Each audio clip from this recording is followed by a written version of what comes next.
Hello, my name is Rob Wygod, and I'm currently in my 10th year as an Assistant Commissioner in the CIF-Southern section.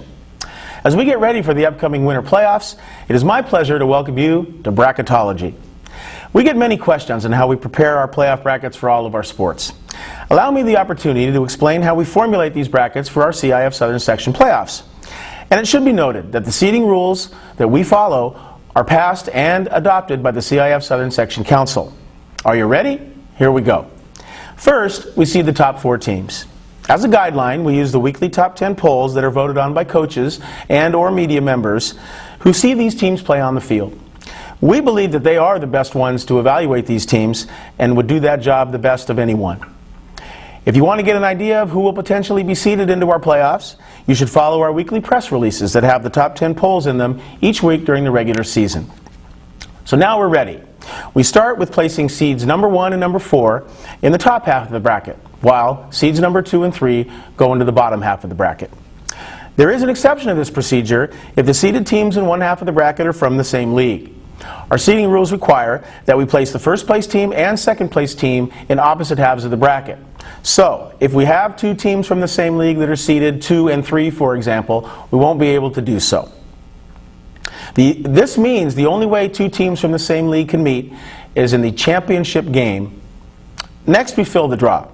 Our seeding rules require that first place teams be matched against third place teams and second place teams be matched against other second place teams in the first round. Let's assume our top 4 seeds are all first place teams.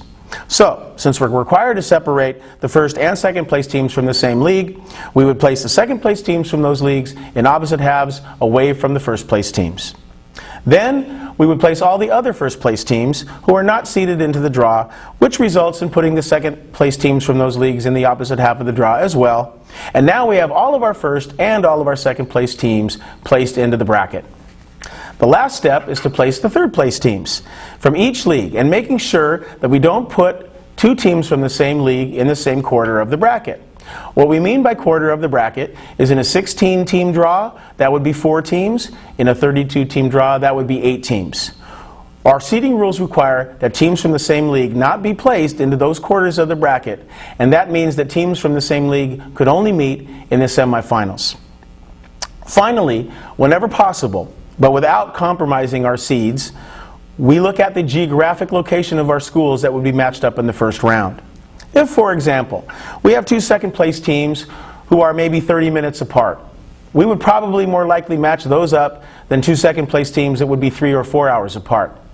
Close matchups generate interest and make it much easier on our member schools, their fans, and everyone to come out and enjoy our playoff games. So again, we will use geography when we can, but not at the expense of seeding our teams appropriately. Well, that is how we do it. I hope this information is helpful to you, and look forward to our playoffs beginning. Can't wait to get started. Thank you.